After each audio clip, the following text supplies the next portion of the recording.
Hello everyone, मैं हूं doctor Sanjeev Bharti, MBBS MD general medicine. और इस वीडियो में मैं आपको बताऊंगा कि अगर आपके मरीज को, अगर आप एक मेडिकल प्रैक्टिशनर है और आपके पास एक मरीज आया जिसको फोड़ा है, फुंसी है, घाव हो गया है, कहीं शरीर में पीप जमा हो गया है ना, जिसको अंग्रेजी में क्या बोलते हैं, बॉयल्स, अब्सेस, ये सब टर्म बोलते हैं। एक तरह का इन्फेक्शन हो जाए और जिसके कारण घाव हो जाए, है ना।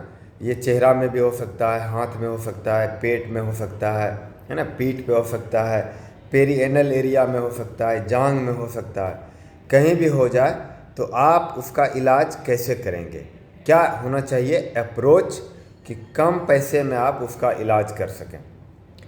तो सबसे पहले क्या करना है, आपको ये जानना है कि ये जो घाव, फोड़ा, फुंसी, अब्सेस, ये सब पीप जमा हो रहा है बॉडी में, ये एक इन्फेक्टिव बीमारी है, इन्फेक्शन से हुआ है।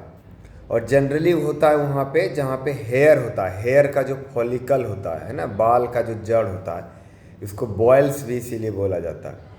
तो ये जो इन्फेक्टिव होता है और जो मोस्ट कॉमन जो जीवाणु, बैक्टीरिया इसमें कारण होता है, वो होता है स्टेफाइलोकोकस ऑरियस या ग्राम पॉजिटिव बैक्टीरिया। ये जानना क्यों ज़रूरी है? ये जानना इसलिए ज़रूरी है कि अगर आप ये जानेंगे तो आप जो एंटीबायोटिक यूज करेंगे वो एंटीबायोटिक ग्राम पॉजिटिव के अगेंस्ट में देने से आपका घाव ठीक होगा। ऐसा नहीं कि 3-4 एंटीबायोटिक दे दिए, एंटीबायोटिक का मिस यूज कर दिए कि कोई भी काम कर जाएगा, ऐसा नहीं। अगर आपका नॉलेज साउंड है कि जो बॉयल्स है, अब्सेस है ना, ये सब जो होता है कहीं जमा, पस जमा बॉडी में हुआ है, खास करके जो स्किन वाला एरिया में है ना, चमड़ी पे, है ना। अब्सेस तो लिवर में भी हो सकता है, लिवर अब्सेस बोलते हैं, है ना। ब्रेन में होता है, ब्रेन अब्सेस बोलते हैं, वो अलग बात हुआ। लेकिन बॉडी में, स्किन में अगर कहीं अब्सेस है, जिसको फोड़ा, फुंसी, घाव, मवाद ये सब बोलते हैं, तो ये मोस्टली 99% केस में ग्राम पॉजिटिव बैक्टीरिया से होता है। तो कैसे करेंगे इसका इलाज? इसका इलाज करने के लिए सबसे पहला जो रूल है वो करना है आपको, हॉट फोमेंटेशन करते हैं। What is hot fomentation? क्या है ये हॉट फोमेंटेशन?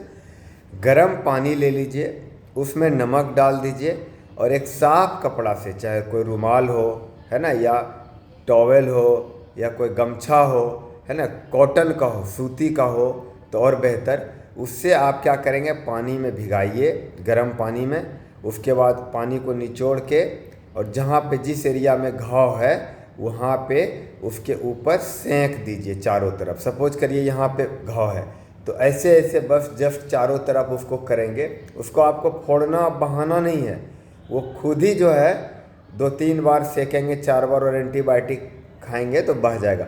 बस थोड़ा थोड़ा प्रेस करना है घाव के चारों तरफ और उसको सेकना है 3 से 4 मिनट, 5 मिनट तक, सुबह शाम 3 दिन ये काम करना। अब रही इन्फेक्शन है, इन्फेक्शन का मतलब है कोई जीवाणु या बैक्टीरिया या वायरस का इन्फेक्शन को बोलते हैं कि इन्फेक्शन हो गया।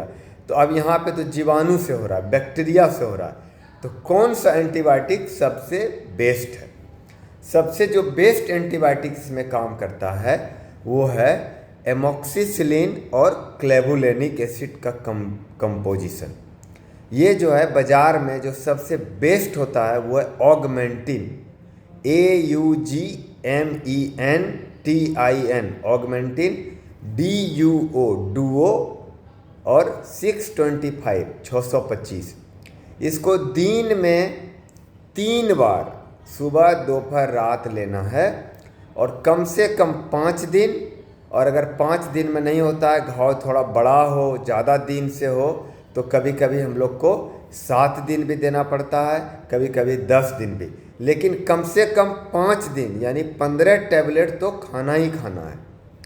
हाँ, अब जो है बाज़ार में 3 बार खाना क्या होता है, बड़ा मुश्किल हो जाता है 3 बार में, कभी छूट जाता है ना। कभी लोग, जैसे कोई काम करने वाला लोग है, ऑफिस जा रहा है, सुबह में खा लिया, रात में, लेकिन दोपहर वाला छूट जाता है। इसीलिए ऑगमेंटिन जो टैबलेट है, ऑगमेंटिन डुओ का 1000 पावर वाला आ गया है, जो 2 ही बार खाने से हो जाता है। वो क्या होता है, सस्टेन रिलीज होता है ना। बॉडी में पहले 625 रिलीज कर देगा, बाकी वाला कुछ जो है बाद में रिलीज करता है। तो आप ऑगमेंटिन डुओ 1000 का सुबह शाम कम से कम 5 दिन खाइएगा तो 80% केस में आपका ख़त्म हो जाएगा। कुछ परसेंटेज में 10-15% में आपको 7 से 8 दिन 10 दिन भी खाना पड़ता है। ये हुआ एमॉक्सिसिलिन क्लेवुलेनिक एसिड का बात, क्योंकि स्टेप का था तो स्टेप पे काम करता है तो हो जाएगा ठीक। लेकिन जो मेडिकल स्टूडेंट है ना, जो मेडिकल प्रैक्टिशनर है, उसको ये बात जानना चाहिए कि 2 से 3% केस में जो बैक्टीरिया होता है ग्राम पॉजिटिव, वो एमॉक्सिसिलिन क्लेवुलेनिक एसिड काम उस पर नहीं करता है। उस बैक्टीरिया को, उस जीवाणु को कहते हैं MRSA। MRSA क्या होता है? Methicillin resistant staph aureus. इसमें ये दवाई काम नहीं करेगा, क्योंकि ये जो एमॉक्सिसिलिन ग्रुप का दवा है उससे ये बैक्टीरिया रेजिस्टेंट है, यानी उसको ये बैक्टीरिया को मार नहीं पाएगा। तो उस केस में जो दवा होता है MRSA के अगेंस्ट, ये होता है वैंकोमाइसिन। लेकिन यहाँ पे एक क्रक्स है कि वैंकोमाइसिन जो है इंजेक्शन फॉर्म में मिलता है, टैबलेट नहीं मिलता है, और महंगा भी होता है। इसीलिए हम लोग वैंकोमाइसिन यूज नहीं करके एक दूसरा दवा यूज करते हैं। उस दवा का नाम है लिनेजोलिड। लिनेजोलिड यानी जो बाज़ार में लिनिड के नाम से मिलता है, LINID, लिनिड 600 पावर का। ये भी सुबह शाम देना है और कम से कम 5 दिन देना ही देना है। 5 दिन से कम एंटीबायोटिक नहीं देना है, नहीं तो भविष्य में ये एंटीबायोटिक आपके बॉडी पे काम नहीं करेगा अगर ज़रूरत पड़ा तो 5 दिन तो देना ही देना है। लेकिन घाव थोड़ा बचा रह गया तो 7 दिन देना है। घाव बहुत बड़ा है, सपोज करिए पैर में किसी का और बहुत बड़ा है, तो कभी कभी 10 दिन 12 दिन भी देना पड़ता है, खास करके अगर मरीज शुगर का हो। तो ये हो गया आप कि पहला हॉट फर्मेंटेशन दे दिए, उसके बाद साथ में एंटीबायोटिक शुरू कर दिए, कौन सा? ऑगमेंटिन, है ना। साथ में दर्द है तो पेन किलर वगैरह दे सकते हैं, या तो नहीं भी दीजिए, इसी में ठीक हो जाएगा। अगर इससे रिस्पॉन्ड नहीं किया तो लिनेजोलिड या मेगाजोलिड दे दीजिए। एक बात और, जब भी किसी को एक बार घाव हुआ है तो ठीक है, अगर किसी को बार बार घाव हो रहा है तो उसका खाली पेट का शुगर जांच जरूर कराइए, क्योंकि जो डायबिटीज़ का मरीज है उसको फोड़ा फुंसी घाव ज़्यादा होता है और उसका घाव जल्दी सूखता भी नहीं है। तो उस केस में क्या है, शुगर भी कंट्रोल करना होता है और साथ में एंटीबायोटिक देना होता है। डायबिटीज़ वाला कैसे कंट्रोल करेंगे उसका मेरा अलग वीडियो है, वो आप देख सकते हैं। इसी तरह का इन्फॉर्मेटिव वीडियो अगर आप मेडिकल प्रैक्टिशनर हैं, मेडिकल स्टूडेंट हैं, है ना, मेडिकल कॉलेज में हैं, या किसी भी तरह से आप इलाज से जुड़े हुए हैं, किसी का इलाज कर रहे हैं, तो आप इस मेरे चैनल को सब्सक्राइब कर दीजिए और अपने दोस्तों में फॉरवर्ड कर दीजिए। Thank you so much.